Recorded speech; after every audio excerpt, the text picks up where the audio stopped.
This next session is all about an incredible story of leadership and innovation by students and professors at Arizona State University, and our friend Eamonn Storr is going to be hosting this session. And so please join me in welcoming Eamonn and his crew to the stage. Thank you.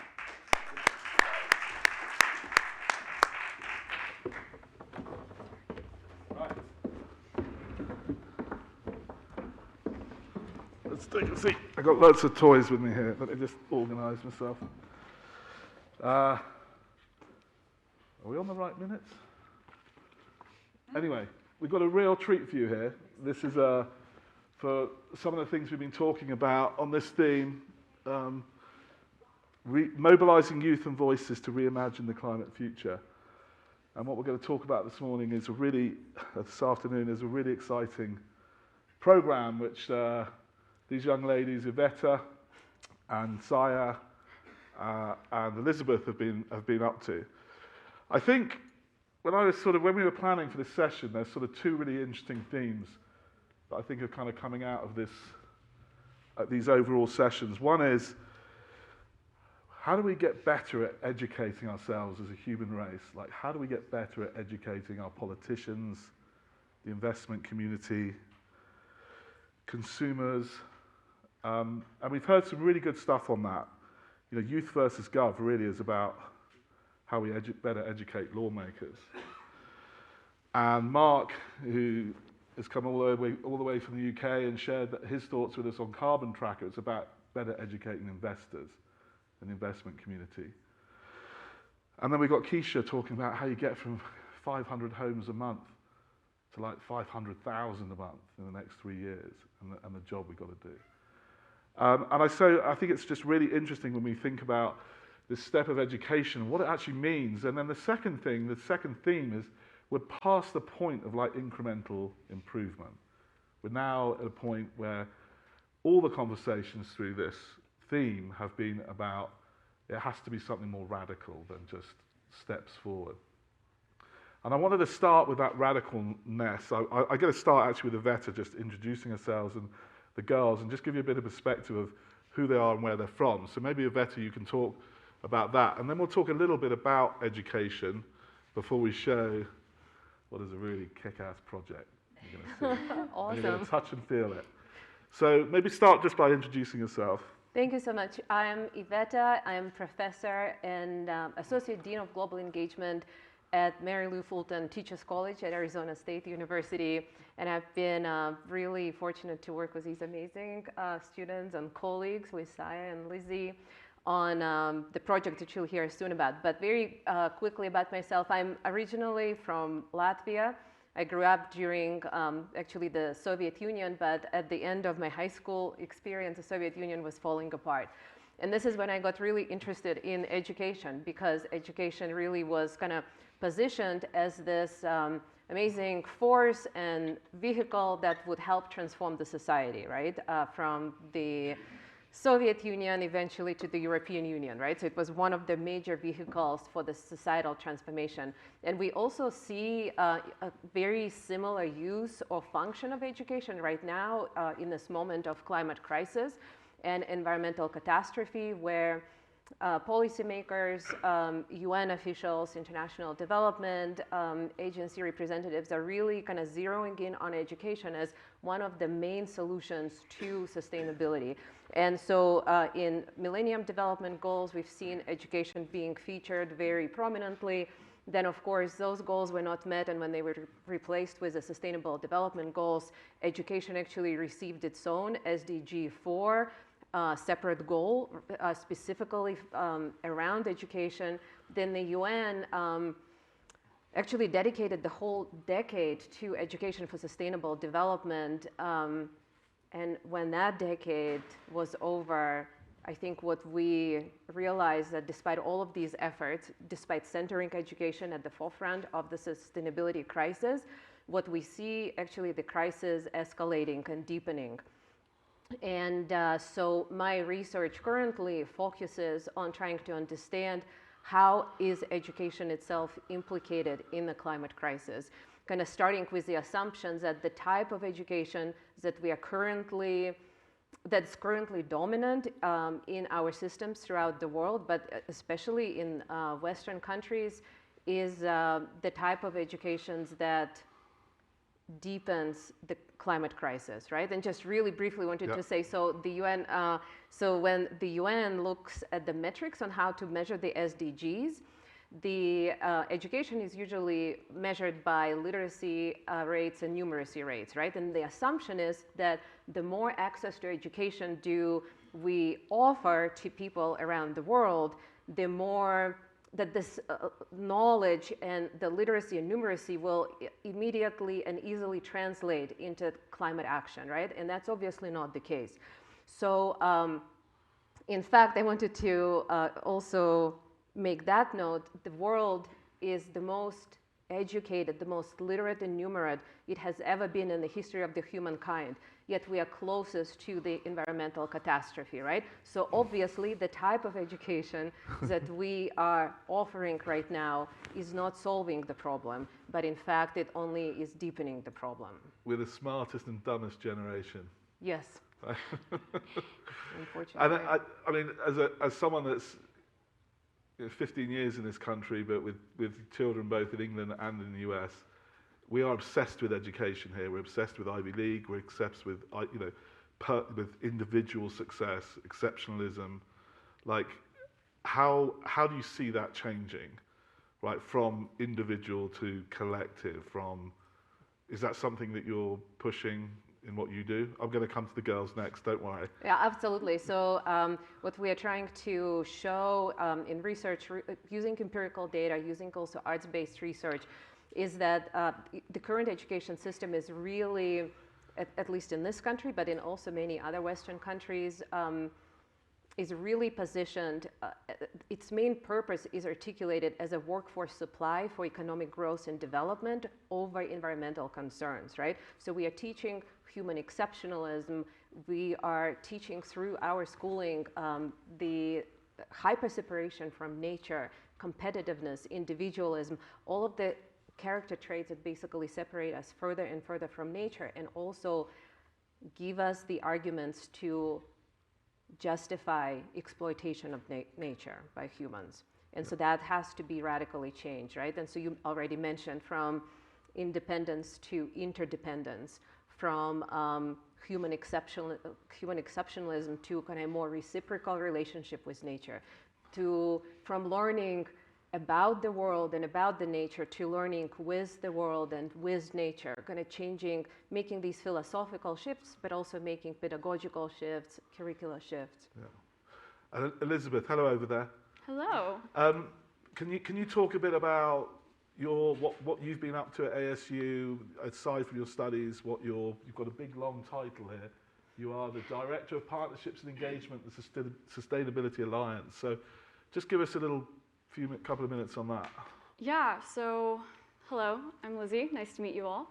I am an undergraduate at ASU, and ASU, I don't know if you guys have heard about it yet so far. You might have heard it once or twice during this forum, but is really good at connecting students with sustainability, and I'm a prime example of that. When I first came to ASU, I had a bunch of issues I was passionate about, but didn't really have necessarily a mission to tie them to, and I wasn't directly interested in sustainability. I didn't really know what it was, but I luckily was presented with a role as the SDG coordinator with an organization called Changemaker Central. I had a mentor who was amazing and kind of launched me on this path into leadership and sustainability, and through working with the SDGs, I was able to recognize the intersectionality of sustainability and how everyone's involved, everything's connected, and how that ties to education.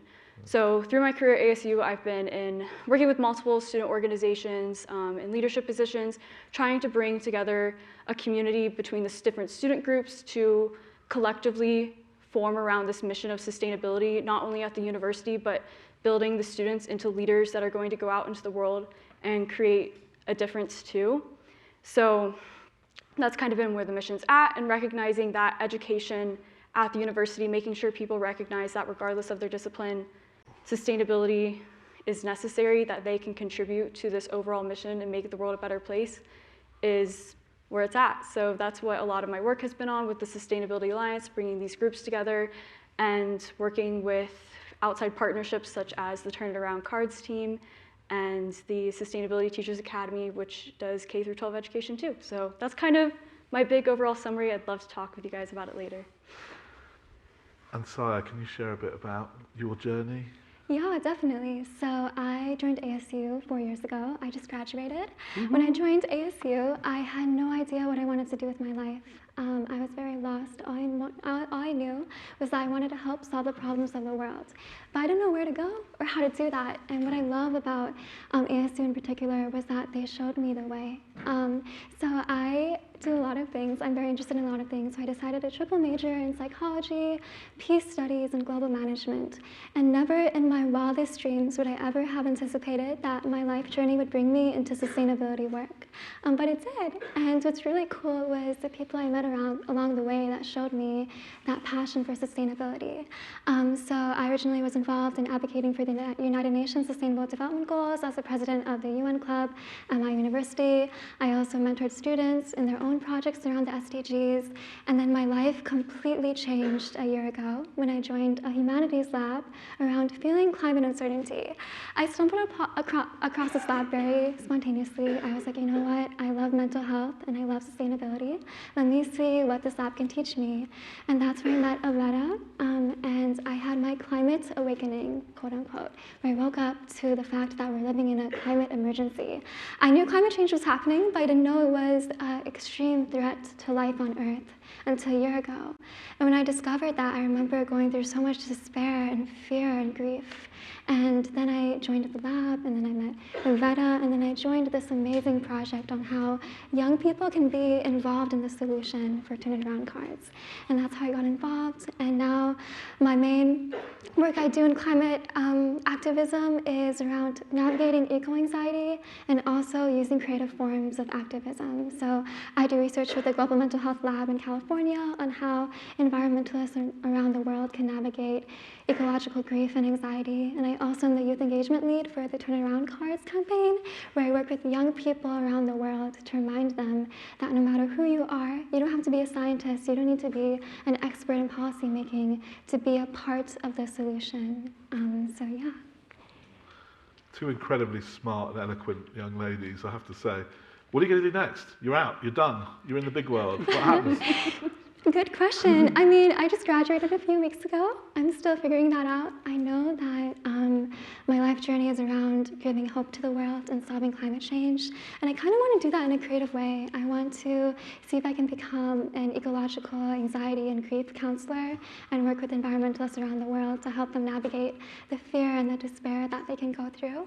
And I also want to work to continue to involve young people in this climate movement and to make sure that they are heard by policymakers. So I'm currently the youth engagement lead for the Turn Around Cards project that I'm hoping to continue working on over the next year or so. But yeah, I'm super excited. I don't really know where my life will take me. I do know that it's going to be around fighting climate change. And that's what I love about, in general, this journey in climate change work. You can do so much with this passion for sustainability. You both have the same thing in common, though, which is interesting, which is you didn't come from activist childhoods, you weren't like in this space. It's like it's a thing that happened in the last relatively recent couple of years. Let's talk about Turn It Around, because it's such a beautiful project. Iveta, can you, like, what was the origin? Where did the idea first come into your head? Yes, absolutely. So about 2 years ago, UNESCO launched a new initiative called the Futures of Education Initiative. And that's an initiative that usually UNESCO organizes every couple decades. So the last one was one of them was the Delors report, which some of you may have heard about, but it's this very huge global collective exercise that brings together people from across the world, across the disciplines, to kind of step back and reassess where we are and kind of how education should be reimagined given all of the shifting geopolitical climate landscapes, right? And so 2 years ago, UNESCO launched another exercise, and I have some friends who are working within UNESCO running this initiative, and so we had really interesting conversations as they were thinking who should be on the steering committee leading this work. And despite suggestions from many different groups and people, UNESCO decided actually to form the steering committee with major experts in the field of education, with former actually presidents. It was led by the current president of Ethiopia. It had a former president of Latvia on its committee, the steering committee, major well-known professors, politicians, university presidents, but no youth. And I was absolutely shocked by that, and many others too.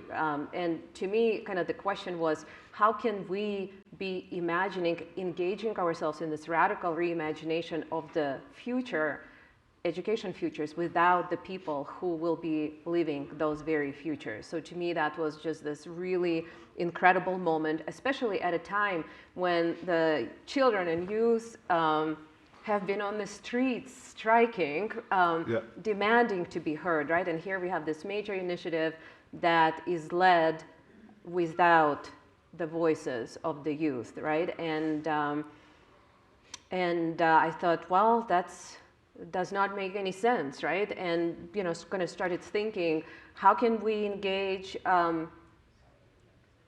the young people, how can they be part of envisioning this future, right? And if they cannot be part of envisioning the future formally as part of the UNESCO project, perhaps we can start a parallel project, right? And crowdsource youth visions of education futures. And this is how the project basically started. I had also a really great friend and lots of supporters at the Open Society Foundations who said, well, we'll give you a very small grant to get you started on this project. And then I came across another professor, Adrian Jenek, at ASU, who is a professor from the School of Art, who was teaching the humanities lab that Saya was in. And so I came to the class, shared the idea, and actually from day one. So I only had a question. Actually, I did not have an idea. I had a question. So how can we mobilize the voices and visions of youth in reimagining education futures in the context of climate crisis? And all I did actually was just come to class and ask the question, right? And so this is where this really incredible conversation started to unfold and rolled into this project that I say took a life of its own. It's a little bit out of control right now. So how did the project, because you talking about your background, so you get a sense then of the psychology and the sort of the rigor and magic of the sort of the art and the science. Like, how did the project come to life? You come and asked a question, and then you girls did what? Where did the idea of the art come from? Like the simplification of the idea. Definitely. So I think something to acknowledge with climate change is that climate change is a global issue and every corner of the world to be touched by it.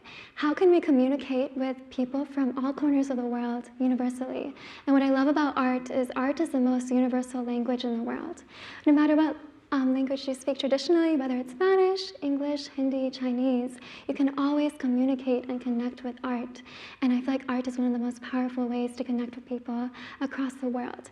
And we wanted to take a creative approach towards getting youth involved in climate change, because oftentimes when you think about sustainability and climate change, you think about how you need to be informed in all these technical scientific terms or technical policy terms. And we wanted to make sure that we extended the table so that anyone who was young who wanted to be involved, whether they were artists, poets, writers, or dreamers, had a voice at the table, which was why we decided to include art in it. And I think something really cool about today's society is that there's this new form of activism called creative activism, where you use creative modalities like social media, art, poetry, and writing, and film to communicate change and to advocate for climate action. So we mainly use social media to communicate with young people around the world. And that was was our main form of connecting with and getting people from all corners of the world to send us artwork and writing. And our team was very small, but we did it. And we did it in about maybe 4 months. We got all the artwork from all these different areas of the world. We had a team of youth environmental leaders review them, and then we had all those decks printed and ready to go for COP26 in November, where we went to the United Nations Climate Change Conference to share these pieces of work with everyone there. So it was a very quick journey, but it was also very fun and creative, and so many different minds came together for it. So Samantha, can you bring up the cards on the screen? We'll go to that slide, and what we're going to do is we're going to share these with you in a minute, but before we do, I just want, where did the idea of the flashcards come from? There's two things I really love about this is the elementary element of flashcards, right? It's how we teach our children to learn, learning dynamics. And we're taking that and flipping it, right? We're flipping, the students are giving this to the adults and the politicians and saying, let us help get you back to some basic understanding of things. And the second thing is it's such a beautiful analog thing in a digital world. We're getting back to like drawing and art and paper. Where did that spark? Elizabeth, do you want to talk about that spark, Lizzie? Or like, who had the idea of flashcards? Like, that in itself is brilliant.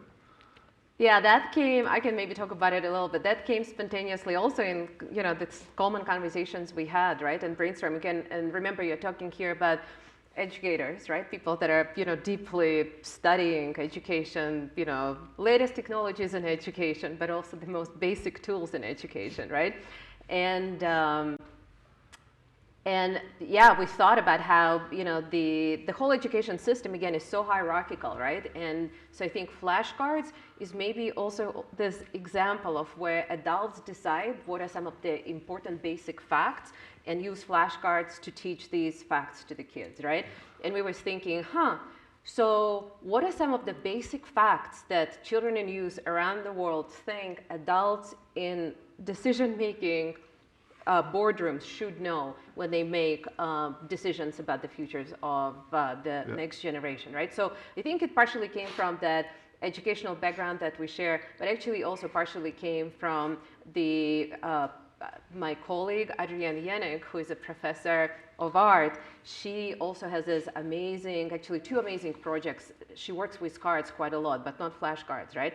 So she has a Eco Tarot card deck that she developed, and she reads climate futures to people, including to policymakers at COP26, which was absolutely brilliant.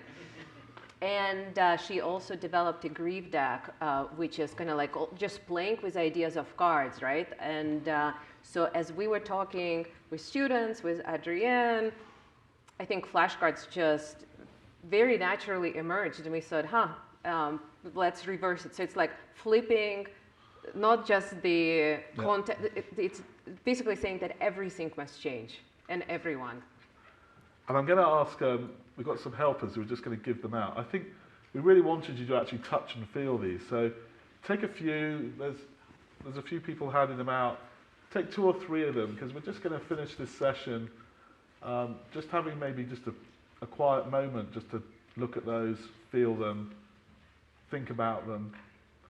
Because these arts come from how many countries?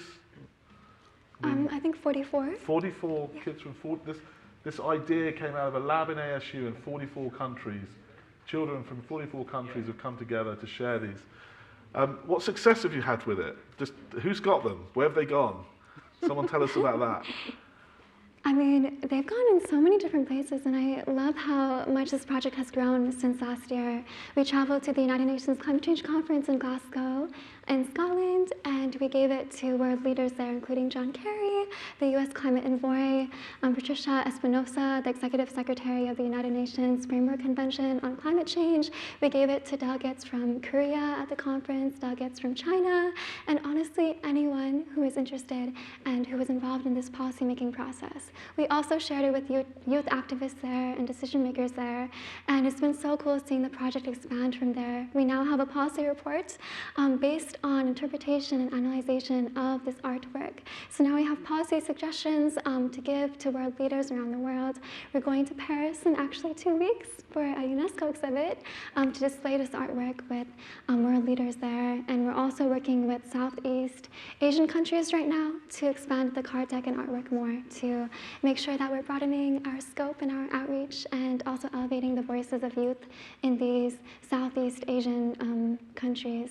So our project has definitely been growing a lot, and also on social media, if you have Instagram, we're turning around cards on social media, and we've been talking to a lot of youth activists on social media too. So there's definitely a lot of different areas of our project. Feel free to fill in anything. Can you Well, actually, I wanted to ask Lizzie, because Lizzie could talk a little bit about the pedagogical materials that we are about to begin developing, and Lizzie's like a very central part of that. Yeah, and Sayarchana covered like this project starting with educating policymakers, but it can also come back to educating other youth. So I mentioned it before, I work with the Sustainability Teachers Academy at ASU, and everywhere at ASU has probably heard about this project so far, and everyone's a huge fan, but at this academy, and also with the Turnaround team, we've been looking at how to bring these cards into the classroom and create materials around that, and also to educate educators on how they can rethink how they're teaching their students to connect with nature and kind of take away from that anthropocentric view we've had with education and start recognizing ourselves as part of the environment ourselves. And to give credit to UNESCO, I wanted to say we have been invited to exhibit the artwork from the cards in an art exhibit in UNESCO on the fence surrounding the UNESCO. They will blow the cards up in the street-size posters, and about 30 of them will be on the fence around the building, as the education ministers will be coming to the pre-summit on education that will be happening at the end of June. So they will directly see the words, the visions of youth about, and remember what those words and visions are when they go into the meeting rooms to make decisions about our futures. I love them. I love the simplicity of being able to give that gift to someone quickly, that they can get it. It's not a report that they've got to read or give to their staff. You got to get it straight away. I love that it's analog and you can touch and feel it.